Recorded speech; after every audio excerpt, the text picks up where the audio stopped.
Hello दोस्तों, आज की इस लेक्चर में विद्युत चुम्बकीय स्पेक्ट्रम है। तो विद्युत चुम्बकीय स्पेक्ट्रम विद्युत चुम्बकीय तरंगों के तरंगदैर्ध्य के बढ़ते क्रम में व्यवस्थित क्रम विद्युत चुम्बकीय स्पेक्ट्रम कहलाता है। यानी जो विद्युत चुम्बकीय तरंगें होती हैं उनकी तरंगदैर्ध्य को बढ़ते क्रम में अगर व्यवस्थित किया जाए तो वह व्यवस्था जो होती है, वो जो व्यवस्थित करने का जो क्रम होता है वह क्रम विद्युत चुम्बकीय स्पेक्ट्रम कहलाता है। न्यूटन ने बताया कि सूर्य के प्रकाश के स्पेक्ट्रम की में लाल रंग से बैंगनी रंग तक हमारी आँखों को दिखाई देता है। यानी जो लाल रंग होता है और बैंगनी रंग होता है जो हमारी आँखों को दिखाई देता है।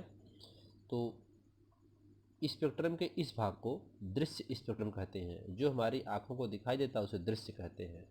दृश्य स्पेक्ट्रम में लाल रंग की तरंग दैर्ध्य सबसे अधिक लगभग 8×10⁻⁷ मीटर तथा बैंगनी रंग की 4×10⁻⁷ सबसे कम होती है। यानी दृश्य स्पेक्ट्रम में जो लाल से बैंगनी तक हमारी आंखों को दिखाई देता है, सबसे ज़्यादा तरंग दैर्ध्य जो होती है वह लाल की होती है और सबसे कम जो होती है बैंगनी की होती है। लाल की 8×10⁻⁷ मीटर और बैंगनी की 4×10⁻⁷ मीटर होती है। ठीक है। अब दृश्य स्पेक्ट्रम की तरंगें मानव नेत्र को प्रभावित करती हैं, जबकि अदृश्य स्पेक्ट्रम की तरंगें मानव नेत्र को प्रभावित नहीं करती हैं। अब जो दृश्य तरंगें होती हैं वो हमारी आंखों को प्रभावित करती हैं, यानी हम उनको सीधा देख नहीं सकते हैं। और जो अदृश्य तरंगें होती हैं, जो अदृश्य स्पेक्ट्रम होता है, इस स्पेक्ट्रम की तरंगें उनको मानव नेत्र को प्रभावित नहीं करती हैं, यानी हमारी आंखों को प्रभावित नहीं कर पाती हैं। सूर्य के प्रकाश का स्पेक्ट्रम लाल रंग से ऊपर तथा बैंगनी रंग से नीचे फैला रहता है। अब जो सूर्य के प्रकाश का स्पेक्ट्रम होता है वह स्पेक्ट्रम उनका जो लाल रंग होता है और एक बैंगनी रंग होता है, उसमें लाल सबसे अधिक और बैंगनी का सबसे कम होता है।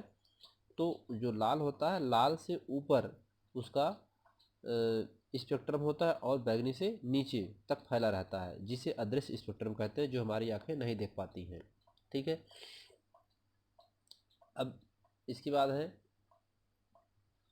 लाल रंग के ऊपर वाले भाग को अवरक्त स्पेक्ट्रम कहते हैं। अब जो ऊपर का भाग होता है लाल रंग से उसे अवरक्त स्पेक्ट्रम कहते हैं, और बैंगनी रंग के नीचे वाले भाग को पराबैंगनी स्पेक्ट्रम कहते हैं। उसके नीचे जो भाग होगा बैंगनी के उसे हम क्या कहेंगे? पराबैंगनी स्पेक्ट्रम कहते हैं। ठीक है। अब बाद में यक्स किरणें, वाई गामा किरणें तथा रेडियो तरंगों की खोज हुई है। तो बाद में इन किरणों की खोज हुई है इसके बाद। तो इनका जो है किरणों का तरंगदैर्ध्यों का दृश्य वर्णक्रम क्या है? ये दृश्य जो हम अपनी आँखों को से देख सकते हैं, यानी हमारी आँखों को ये प्रभावित भी करते हैं। तो वर्ड है बैगनी है। बैगनी का तरंगदैर्ध्य सब मीटर में दिया है। 3.9 × 10⁻⁷ से 4.5 × 10⁻⁷ तक होती है। नीला 4.5 × 10⁻⁷ से 5 × 10⁻⁷ मीटर तक होती है। हरे का 5 × 10⁻⁷ से 5.7 × 10⁻⁷ तक होती है। और पीले का 5.7 × 10⁻⁷ से 5.9 × 10⁻⁷ तक होता है। नारंगी का 5.9 × 10⁻⁷ से 6.2 × 10⁻⁷ तक होता है। लाल का 6.2 × 10⁻⁷ से 7.8 × 10⁻⁷ मीटर तक होता है। ठीक है।